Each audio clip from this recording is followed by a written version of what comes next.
اور کچھ خاندان پاکستان کے اندر یہ جو امیج اس وقت پوری دنیا کو جا رہا ہے کہ آصفہ بھٹو، آصف علی زرداری، پورا خاندان آپ کو جو ہے وہ چیمپئنز ٹرافی کے موقع پر نظر آ رہا ہے. یہی ہماری ڈیموکریسی کا اصل چہرہ ہے جو دنیا کے سامنے ہے. پھر عارف علوی صاحب نے یہ بھی کہا کہ پاکستان جمہوری بنیادوں پر وجود میں آیا لیکن بعد میں ملٹری کنٹرول میں چلا گیا. اب اس ایک جملے میں نا آپ کو 77 سالہ جمہوریت کا جو قتل ہوا ہے نا، آپ کو یہ پوری آگاہی ملے گی کہ یہ قتل کب کس نے کیسے کیا. اب اگر غور کریں نا تو جو بھی عامر آیا پاکستان کی اس 77 سالہ تاریخ کے اندر، شروع میں ان سب کا یہی خیال تھا کہ ہم ہمیشہ رہیں گے.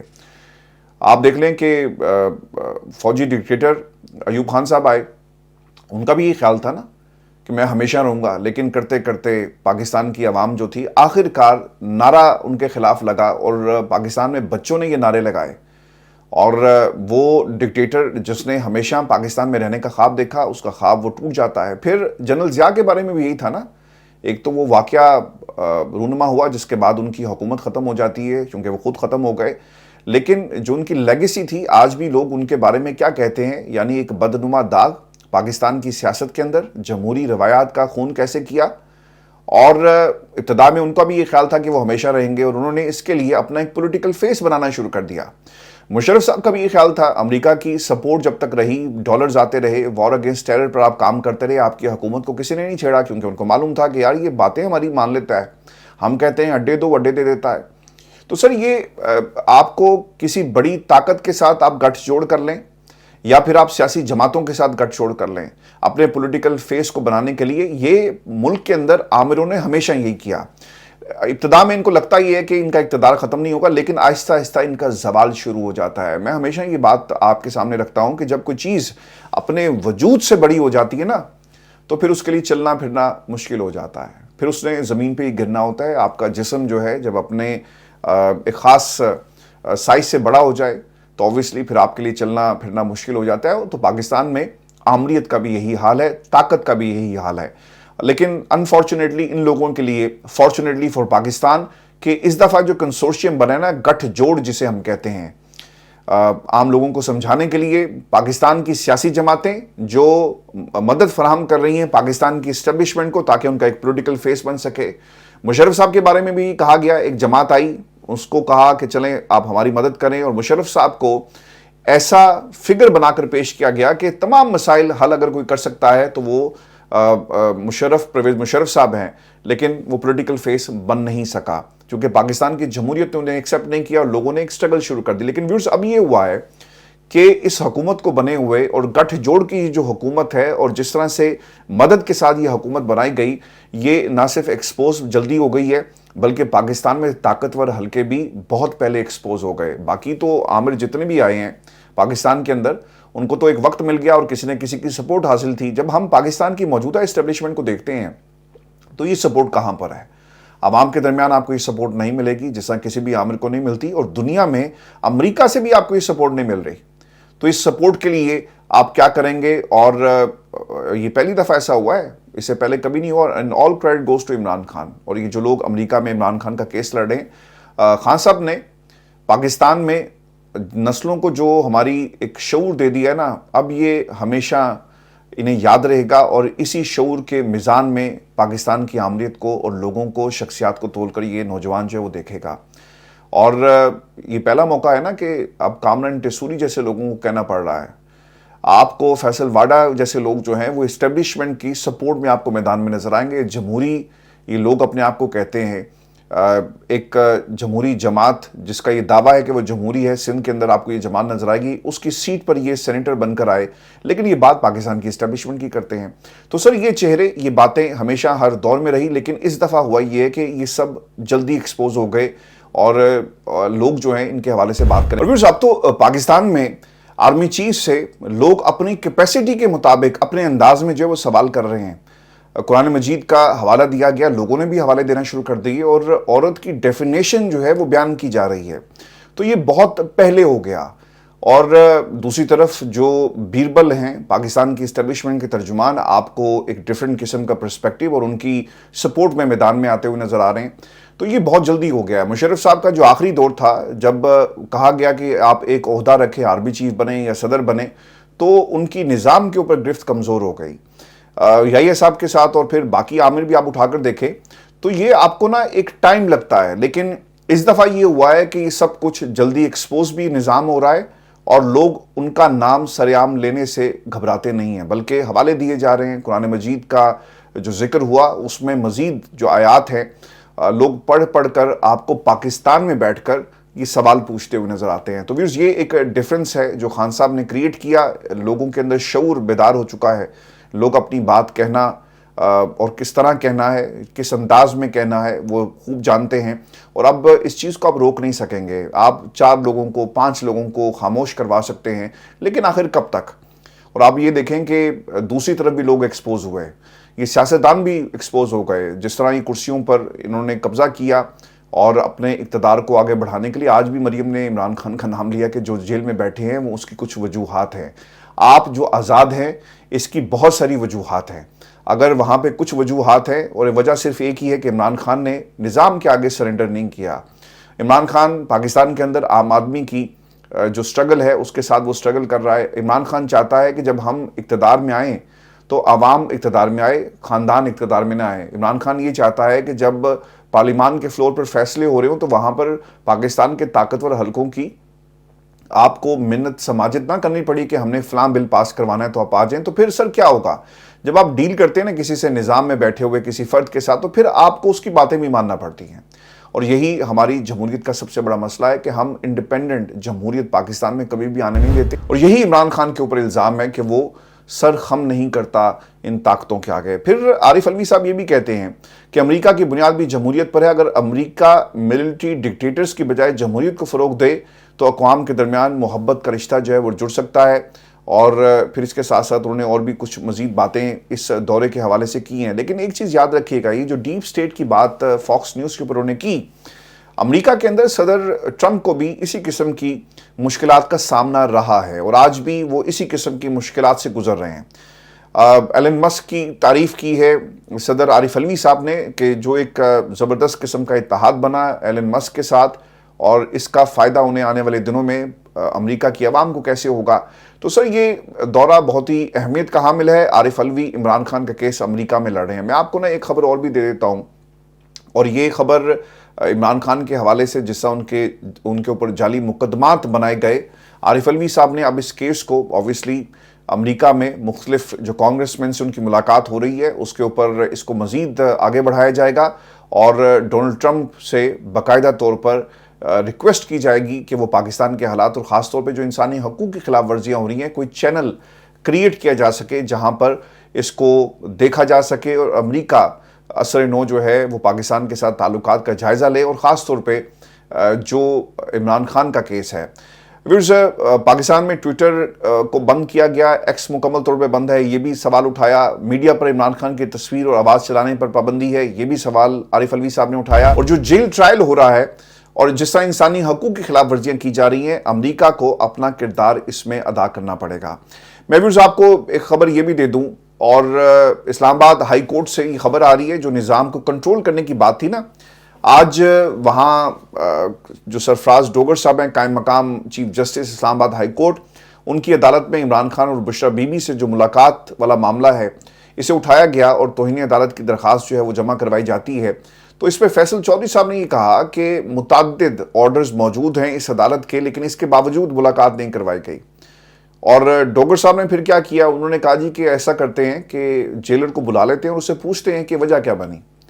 اور اب جیلر صاحب کو انہوں نے 27 تاریخ کے لیے نوٹس کر دیا ہے. آپ دیکھیں کہ یہ جو عدالت جو اڈیالہ جیل میں لگی تھی، انہوں نے بھی 10 دن کے لیے کیس کو ملتوی کیا، اور ڈوگر صاحب بھی سنک ہیں ان فیصلوں کے ساتھ. تو اس کا مطلب یہ ہوا کہ کوئی نہ کوئی طاقت ایک ایسی ہے جو اسلام آباد ہائی کورٹ کو بھی کنٹرول کر رہی ہے، ڈوگر صاحب کو، اور دوسری طرف آپ کو جو کنٹرولڈ عدالت ہے جہاں سے فیصلے آ رہے ہیں یہ ایک دوسرے سے سنک نظر آئیں گے.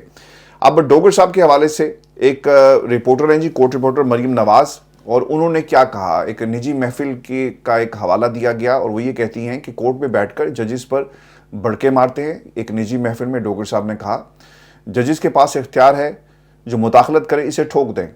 میں اپنی مرضی سے نہیں آیا، مجھے حکومت نے پسند کیا، میں چاہتا ہوں تمام ججز میرے ساتھ چلیں. اب دیکھیں یہ پسند اور ناپسند کی بات ہے حکومت کی.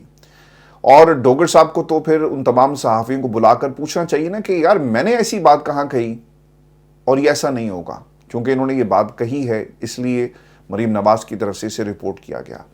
ڈوگر صاحب کو بلا کر پوچھنا چاہیے کہ میں حکومت کی پسند ہوں تو آپ کا یہ کہنے کا مطلب کیا ہے؟ یعنی کھیل تو سارا کھل کر سامنے آ گیا کہ حکومت کی مرضی سے ڈوگر صاحب اس کرسی پر بیٹھے، تو اس عدالت سے حکومت کی مرضی کے فیصلے آئیں گے نا، تو فیصلے انصاف اور قانون کے مطابق تو نہیں آئیں گے نا۔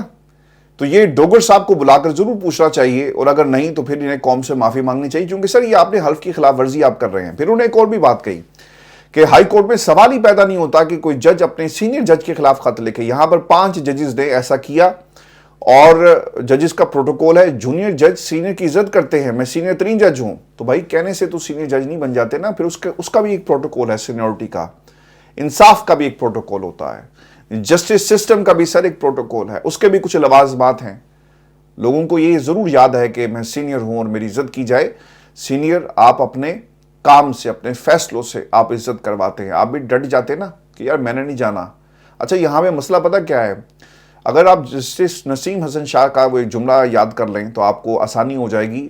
وہ یہ کہتے ہیں کہ اگر ایک جج انکار کرے گا نا تو دوسرا تیار ہے، دوسرا انکار کرے گا تو تیسرا تیار ہے۔ تو سر یہاں پر تو کئی لوگ ہیں جو ایک طرح سے خدمت کرنے کے لیے آپ کو مل جائیں گے۔ تو جو جج جسے پروٹوکول مل رہا ہوتا ہے کہتا ہے یار میں تو پروٹوکول حاصل کروں، میرے بچے تو سکھ کا سانس لیں گے، مجھے تو پروٹوکول ملے گا۔ یہ پروٹوکول ہر قسم کا ہے، آپ کو ریاستی پروٹوکول ملے گا، آپ کو پاکستان کی اسٹیبلشمنٹ کا پروٹوکول ملے گا، آپ کو ہر لیول پروٹوکول ملے گا۔ تو ڈوگر صاحب نے تو خیر یہ ایک طرح سے اپنے لیے ایک آسان راستہ اختیار کر لیا، لیکن یہ جو 5 ججز ہیں جنہیں سسٹم اس وقت سزا دے رہا ہے، ان کے لیے کوئی بولنے کے لیے تیار نہیں۔ تو ڈوگر صاحب جو قائم مقام چیف جسٹس ہیں، انہوں نے نا ایک سٹینڈرڈ سیٹ کرنے کی کوشش کی کہ بھائی میں چیف جسٹس ہوں اور میرے بارے میں آپ نے اس قسم کی روش نہیں اپنانی جو آپ عامر فاروق صاحب کے حوالے سے بات کرتے رہے اور جو خطوط لکھے، اور چونکہ انہیں معلوم ہے کہ یار مجھے بھی تو یہی کہا جائے گا، مجھے بھی تو کہا جائے گا نا کہ آپ خان صاحب کا کیس روک دیں، جیلر صاحب کو جو ہے توہین عدالت کا نوٹس جو ہے نہیں ہو سکتا، یا کارروائی مت کریں، تو یہ کچھ ہوگا نا عامر فاروق صاحب کو لانے کا، جس سے انہوں نے خود کہا کہ میں حکومت کی مرضی سے آیا اور حکومت کی پسند ہوں، تو پھر سر وہ کام کیا کریں گے؟ تو وہ ایک بینچ مارک سیٹ کرنا چاہتے ہیں کہ آپ نے میرے بارے میں اس قسم کی بات نہیں کرنی، چونکہ لاہور ہائی کورٹ میں ایسا نہیں ہوتا تھا۔ لیکن سر اب یہ جو 5 ججز ہیں اپنی جنگ لڑ رہے ہیں، ستم ظریفی سسٹم کی دیکھیں جہاں پر یہ 5 ججز اپنی سینیورٹی کا معاملہ سپریم کورٹ آف پاکستان کے سامنے لے کر گئے، وہیں پر 40 کے قریب ڈسٹرکٹ جوڈیشری کے ججز کی سینیورٹی کی کیسز بھی انہی لوگوں کے سامنے اب لگے ہوئے ہیں۔ تو فیصلہ کیسے ہوگا؟ بر وقت ہوگا، اور کل کو شاید یہ بھی کہا جائے ان ججز کی طرف سے کہ یار ہم تو اپنی سینیورٹی کا رونا رو رہے ہیں، تو ہم اس کیس کو کیا سن سکتے ہیں۔ تو یہ سر اس نظام کی آپ کے سامنے یہ نظام کیسے ایکسپوز ہو رہا ہے، یہ سب سے بڑی دلیل ہے۔ دوسری طرف یہ صرف اسٹیبلشمنٹ ایکسپوز نہیں ہوئی، یہ پاکستان میں سیاستدان ایکسپوز نہیں ہوئے، یہ ہاؤس آف شریف کا پورا کنبہ، آصف علی زرداری کا پورا خاندان ایکسپوز نہیں ہو رہا، یہ بلکہ پورا نظام، ججز، سہولت کار، صحافی، عمران خان نے سب کو ایکسپوز کر دیا، اور اب کوئی بچے کا نہیں، اور بہت جلدی ہو رہے ہیں، اور اس کا ڈراپ سن بھی اتنی جلدی ہوگا، آپ کو 8 10 برس انتظار نہیں کرنا پڑے گا، یہ گٹھ جوڑ جلدی ایکسپوز ہوگا۔ آپ کو یاد ہے نا اس ملک کے اندر ہائی کورٹ کو آپ نے ادھیڑ دیا جب ایک جج نے کہا کہ جناب 3 جو حلقے ان کا ریکارڈ لے کر آئیں، فارم 47 کا اور 45 کا، تو آپ نے کیا کیا؟ آپ نے اس کو اٹھا کر اس کی ڈگری کو پرکھنا شروع کر دیا۔ تو سر یہ وقت بھی جلدی ختم ہو جائے گا، اور یہ اصلی منصف اور نظام میں بیٹھے ہوئے لوگ بہت جلدی آپ کو دوبارہ اپنی کرسیوں پر نظر آئیں گے۔ آپ کو امید کا دامن ہاتھ سے نہیں جانے دینا چاہیے۔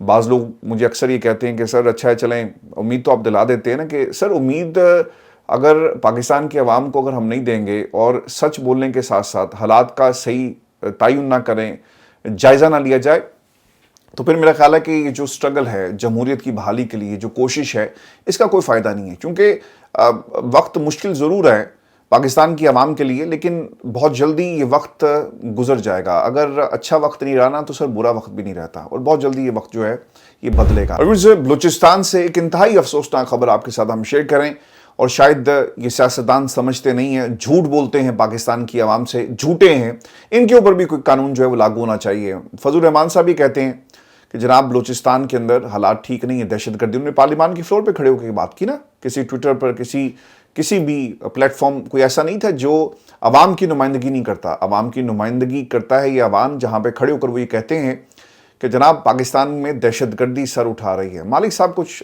کے پروگرام میں بگٹی صاحب کو شاید غصہ آ گیا, انہوں نے کہا جی کہ یہ کسی نے ان کو مس گائیڈ کیا ہے.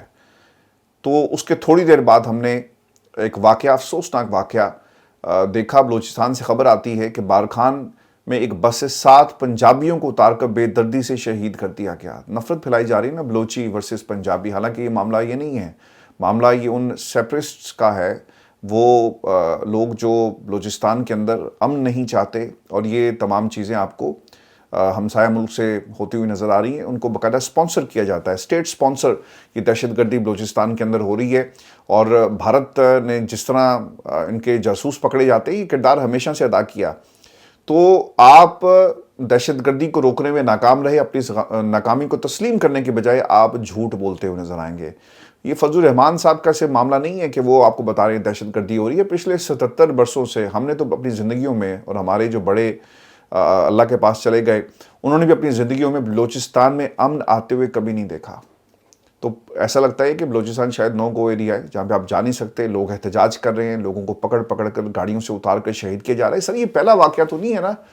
اور بگٹی صاحب یہ کہتے ہیں کیونکہ انہیں پاکستان کی اسٹیبلشمنٹ کی سپورٹ بھی ہے, آصف علی زرداری کا بھی آشیرواد حاصل ہے, تو یہ اپنی کرسی میں بیٹھ کر, یہ ہے پولیٹیکل فیس ان طاقتوں کا جو آپ کو محمد مالک صاحب کے پروگرام میں نظر آیا بولتا ہوا, اور سرفراز بگٹی صاحب کی شکل میں آپ کو ملے گا. پاکستان کی میں جو ہونے والی دہشت گردی ہے اس کے اوپر یہ سچ نہیں بولتے, جھوٹ بولتے ہیں. سر واقعہ سنے ہوا کیا ہے.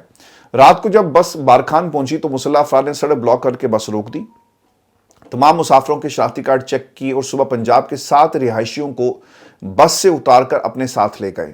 بس کوئٹہ سے فیصل آباد جا رہی تھی. ذیشان مصطفیٰ کا کہنا تھا کہ میرا شناختی کارڈ انگریزی میں تھا, اس لیے مسلح افراد شناخت نہیں کر سکے. میرا تعلق بھی پنجاب سے ہے, جس کی وجہ سے میں اپنی جان بچانے میں کامیاب رہا. لیکن ذیشان کو بھی مار دیتے. اللہ تعالیٰ سر بچانے والا ہے. اللہ تعالیٰ پاکستان میں ہر شہری کو اپنے حفظ و ایمان میں رکھے. اور ایک بہت ہی دکھی وہاں پہ ایک مسافر تھا جس نے کہا کہ میرے بھائی کو لے کر چلے گئے اور میری آنکھوں کے سامنے اسے مار دیا.